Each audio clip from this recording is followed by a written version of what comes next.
Now, before we go to the automotive industry, let's start with issues around the economy, where the International Monetary Fund, in its updated World Economic Outlook, projected that Nigeria economy will grow by 1.5% this year. That's slightly lower than the 1.7% it had predicted for the country.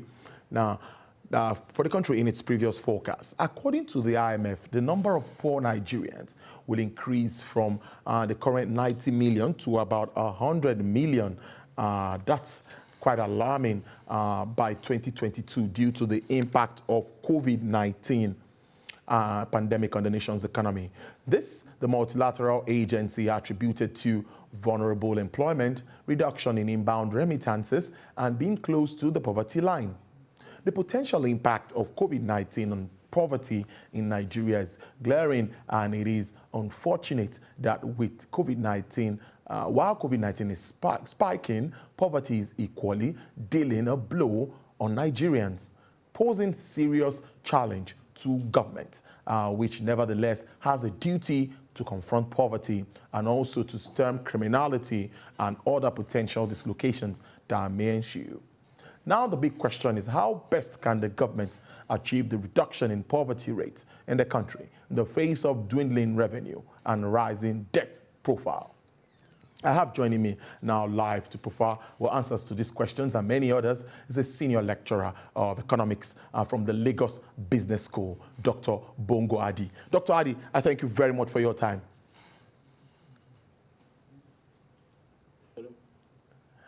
And Dr. Adi, let me start with the IMF projection and reprojection. A lot of time they've come up with figures and they come back to review those figures because of the situation on ground. What do you make of this, saying more Nigerians might likely drift to poverty line as we move on before 2022 with the situation on ground, COVID-19 and other economic challenges? Okay, thank you very much. Yes, IMF has been, back and forth with their forecast regarding the prospect for the Nigeria's economy, especially in the wake of COVID-19, pandemic, with its attendant economic hardship, which is global. So not just nothing peculiar to Nigeria, but I think every economy in the world has witnessed, severe economic downturn. Well, some more than others. I think we belong to the group that seem to suffer as a result of where we're coming from. So we have an economy that was teetering at the edge even before the COVID-19 lockdown and the disruptions in the supply chain and all others. The economy wasn't doing well since after the 2016 recession. So we hadn't actually come up from that recession.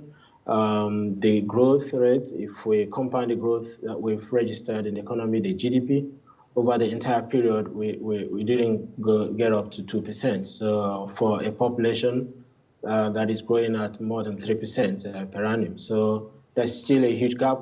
So even before the lockdown, poverty was endemic in Nigeria. Inequality was an issue to really worry so much about.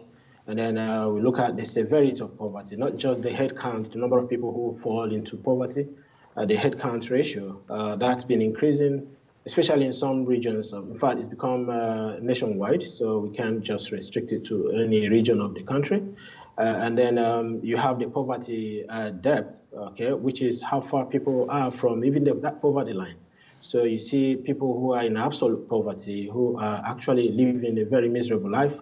That's been on the increase in Nigeria. So even before the COVID-19 pandemic, of course, definitely, given the loss of jobs, the loss of economic opportunities, the increase in economic downturn that people experience as a result of the COVID-19 pandemic, of course, poverty has only one direction to go, and that is to go up.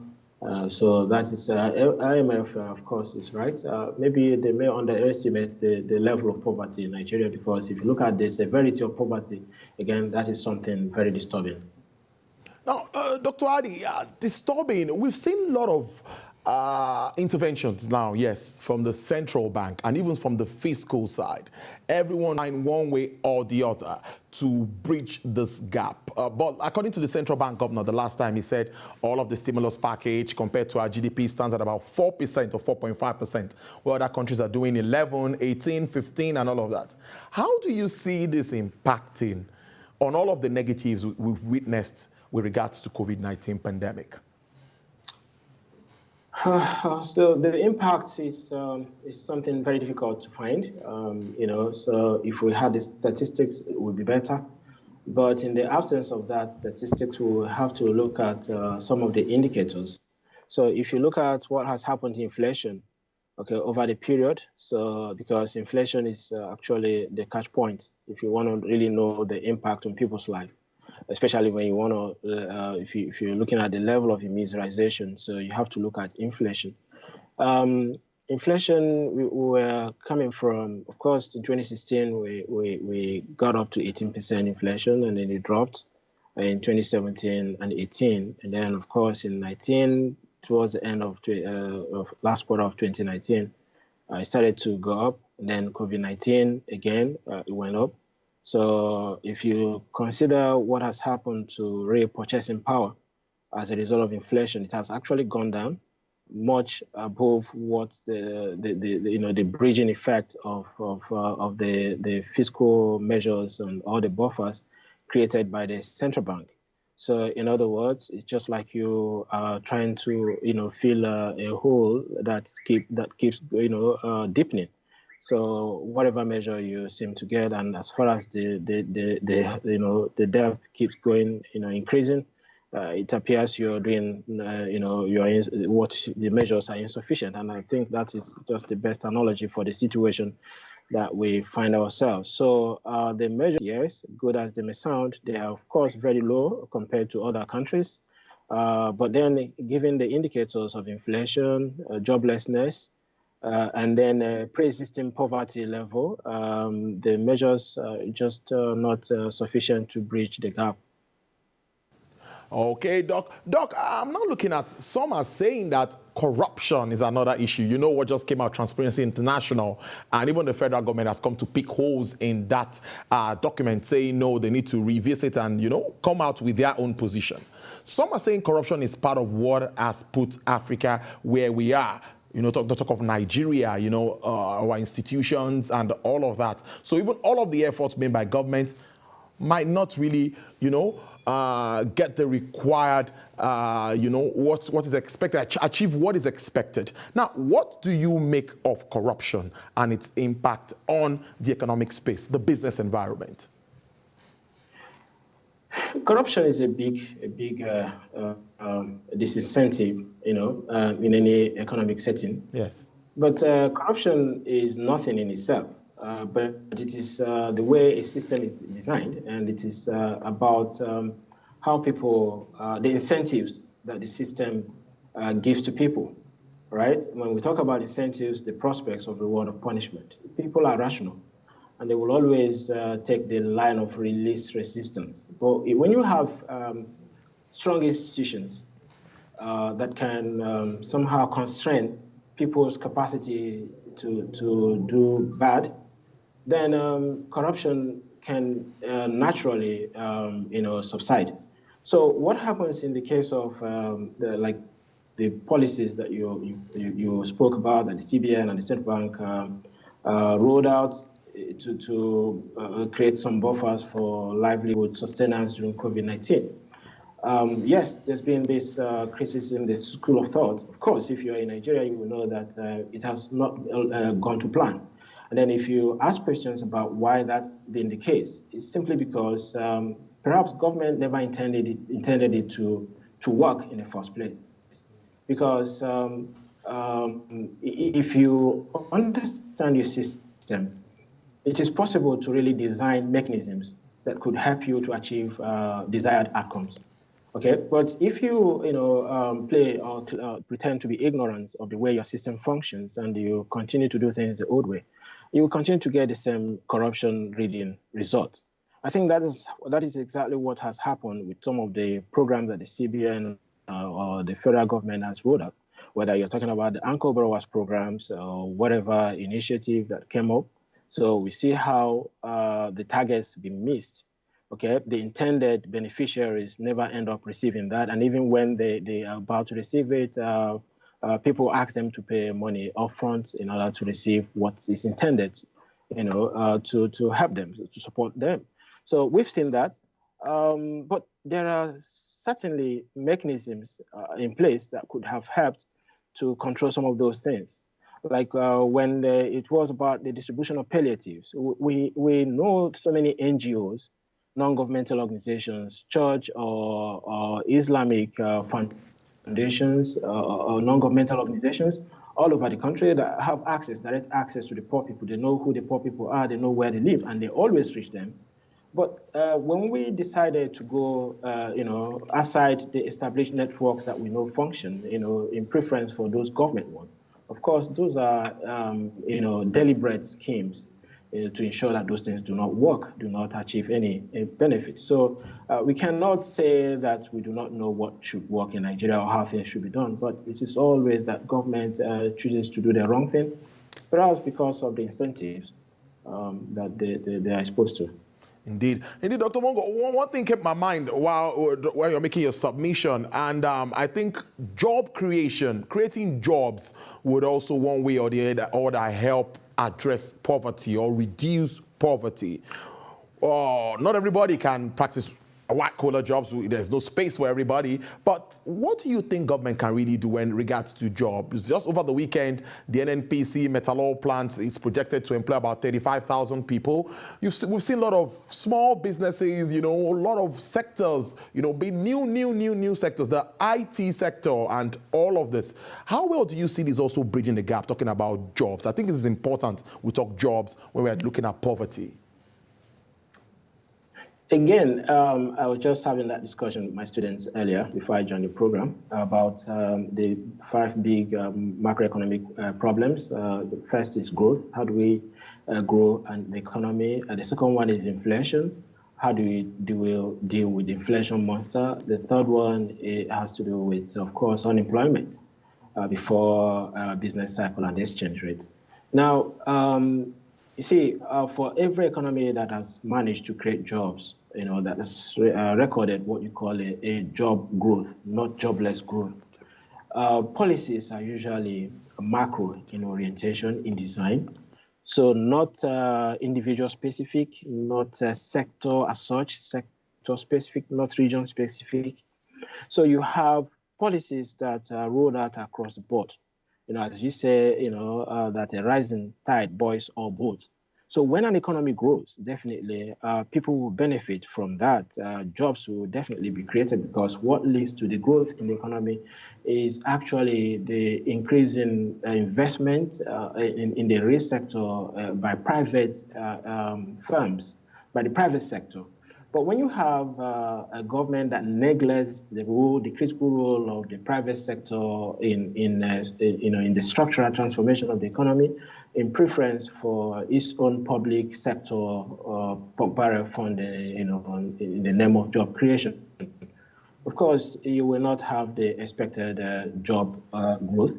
So what I think can help to rejuvenate the Nigerian economy is sector-wide policies, okay, that will incentivize investment by the private sector. Again, by the private sector.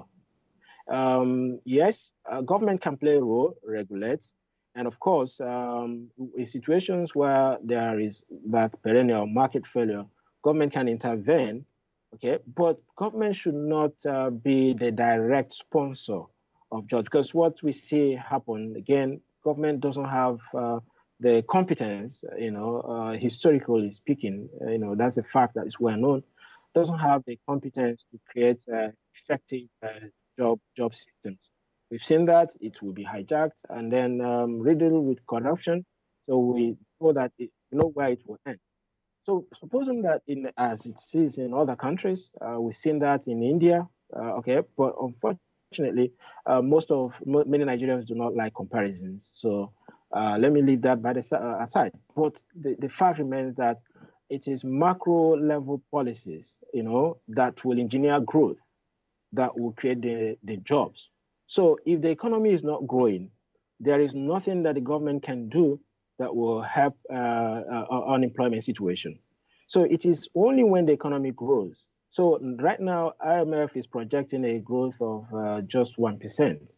That is, of course, insignificant. It cannot act on the job situation. It cannot make any dent on the joblessness. So what we require is massive growth.